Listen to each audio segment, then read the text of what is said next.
Yo, saya Reno03. Jadi di video ini saya mau merangkum big update yang akan datang. Cuma saya bakal ngejelasin secara singkat aja. Soalnya kemarin itu sempet nyoba-nyoba full ngejelasin gitu. Ya, videonya itu panjang banget dan bikin ngantuk gitu. Ya moga aja di video ini sedikit menarik lah buat ditonton gitu. Oke, bagian pertama map 4.0. Map pada tim biru itu cenderung lebih segar dan asri. Ya emang bernuansa hutan sih. Sedangkan untuk tim merah itu lebih ke arah modern. Dan apa ya, kayak nuansa kerajaan gitu loh. Cuma ya ini saran saya aja sih. Ini lumut-lumut di bagian base-nya ini dikurangin aja sih. Soalnya gimana ya, kesannya tuh kayak kotor gitu. Bagian kedua, area jungle. Area jungle pada buff biru itu mencerminkan tim biru. Pondasi buffnya aja tanaman gitu. Dan area ini tanahnya lebih hijau dibanding area buff merah. Pada area buff merah itu mencerminkan tim merah. Pondasinya berupa batu dan ada kristal merah pada bagian tengahnya. Tanahnya pun tidak terlalu hijau. Nah ini nih maksud saya itu gini, lumutnya itu nggak terlalu kontras gitu, dibikin agak samar biar nggak kotor-kotor amat. Oke, bagian ketiga, pemindahan Spirit Sentinel. Sentinel dipindahin di ujung Slayer Land. Lalu dia ini bukan epic monster lagi ya. Nah rewardnya pun berubah. Sekarang ketika membunuhnya akan muncul area. Nah, setelah 1,5 detik, gold dan heal tambahan akan diberikan pada kalian dan rekan satu tim kalian yang berada pada area tersebut. Oh iya, kalau kalian sering melihat video saya, ini area serang sentinel jadi lebih lebar. Tapi area rewardnya jadi lebih kecil. Bagian keempat, penyesuaian pada jalur samping. Pada Abyssal Land, bukan Abyssal sih. Pada Dragonland, towernya sedikit digeser. Karena kalau kata developernya sih, area Dragonland itu tempatnya si archer farming gitu. Jadi kalau ditinggal support, satu-satunya tempat berlindung ya cuma tower. Nah, rumputnya sedikit dipangkas. Pada Slayer Land, rumputnya ditambahin tapi tengahnya dikurangin buat area sentinel. Jadi ini kayak digeser doang sih. Kemudian bagian kelima, New Epic Monster. Jadi epic monsternya akan muncul bersamaan pada menit kedua dan ke-8. Nah, untuk menit ke-15 itu hanya ada Infinite Slayer. Dragon. Reward dari membunuhnya akan mendapat buff Dragon versi 1. Setiap basic attack atau skill yang kalian berikan pada minion dan crit itu damage-nya 30% lebih tinggi. Holy Dragon. Reward dari membunuhnya akan mendapat buff Dragon versi 2. Buffnya ini kayak evolusi dari buff sebelumnya. Jadi buffnya ini ada dua efek. Efek yang pertama itu tambahan damage pada creep dan minion. Dan efek yang kedua itu tambahan magic damage pada hero. Untuk efek yang kedua itu ada cooldown selama 3 detik. Jadi nggak bisa terus-terusan muncul petir gitu. Slayer. Reward dari membunuhnya akan mendapat buff Dark Slayer versi 1. Setiap menyerang tower akan ada tambahan damage.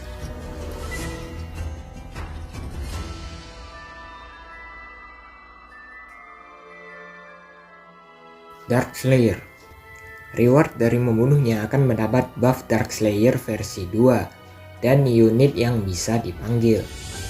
Untuk buffnya itu meningkatkan pertahanan fisikal dan magic serta regen HP tiap detik. Nah, untuk unit yang dipanggil ini mirip kayak Drake. Tapi mekanismenya diubah. Mekanisme yang lama seperti meningkatkan HP creep di dekatnya, meningkatkan attack speed apabila ingin mati, dan meningkatkan damage reduction ketika dipanggil itu semua dihapus. Lalu ada mekanisme yang ditambahkan. Yang pertama, atribut dari unit yang dipanggil itu lebih tinggi dari versi Drake. Soalnya gimana ya, Drake itu gampang mati gitu, karena HP-nya yang rendah. Kalau timnya kurang pinter ya, Drake itu bakal sia-sia.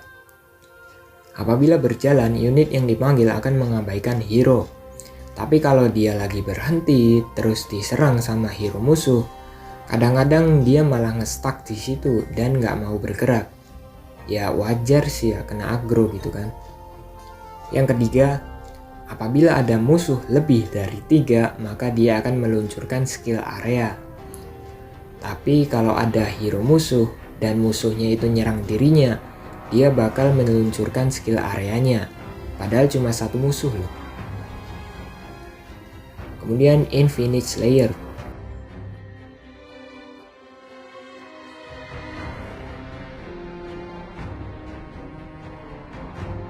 Reward dari membunuhnya akan mendapat buff Dark Slayer versi 3 dan akan memanggil unit Infinite Slayer pada mid lane. Untuk buffnya itu sama seperti versi 2, namun nilainya lebih tinggi. Nah, untuk unit yang dipanggil, unit tersebut akan menggantikan minion pada mid lane. Dan dia akan dianggap sebagai creep lane. Karena dia creep lane, maka dia bisa menahan serangan tower, dan defensive tower akan hilang. Oh iya, dia ini bertipe jarak dekat. Oke, selanjutnya bagian ke-6, item jungle. Di video yang lalu, saya sempat salah paham terhadap infonya. Jadi gini, kalau kalian udah beli item jungle versi apapun ya, dan ada rekan satu tim di dekatnya, maka hasilnya akan dikurangi 50%, dan rekan yang ada di dekatnya itu dapat 100%. Jadi meskipun kalian last hit ataupun assist, yang dapat untung itu rekan yang ada di dekat kalian.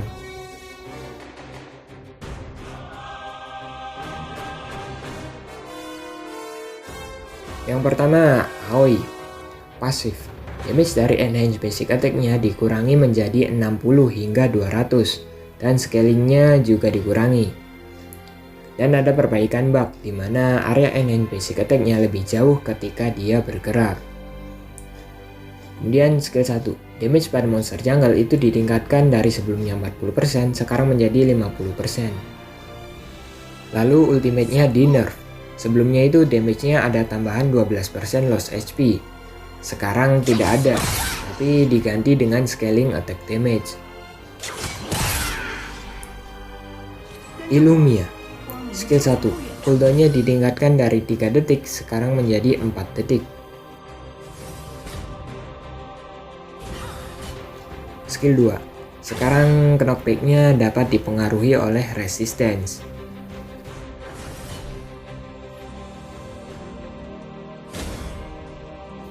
Marja. Skill satunya di nerf. Damage-nya dikurangi dan slow efeknya jadi lebih cepat. Kemudian Tachi.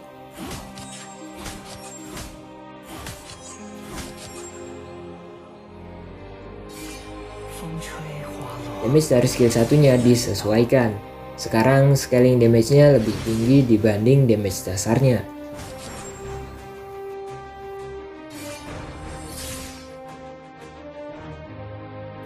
Bagian ke-8, rank system. Pada draft pick, kalian akan bisa memilih role kalian sebelum masuk dalam fase draft pick. Namun ini cuma sarana untuk berkomunikasi.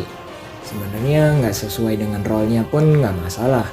Cuma kan yang namanya ranked, apalagi solo gitu kan, pastinya rebutan role. Jadi ini berguna sih buat menghindari itu. Kemudian band pick. Band pick akan dilakukan secara bersamaan dalam waktu 30 detik.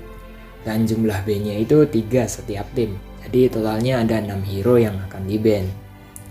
Terus apa ya? Oh ya, tier baru. Ketika mencapai 50 bintang, maka akan masuk ke tier legend nih kalau nggak salah. Dan ada reward tambahan katanya. Kemudian party 5. Sekarang kalian bisa mengundang player dengan perbedaan 2 tingkat. Kayak contohnya itu tier DM terus mabar sama Kongo gitu. Itu bisa. Asal yang bikin ROM itu tier master. Jadi bisa ngundang tier sebelumnya dan sesudahnya. Cuma ya ini berlaku pada party 5 aja. Udah ya, segitu aja. Untuk bagian UI dan lain-lain kalian lihat aja deh perbedaannya nanti. So, saya Rina 03, see you on the next video. Bye bye.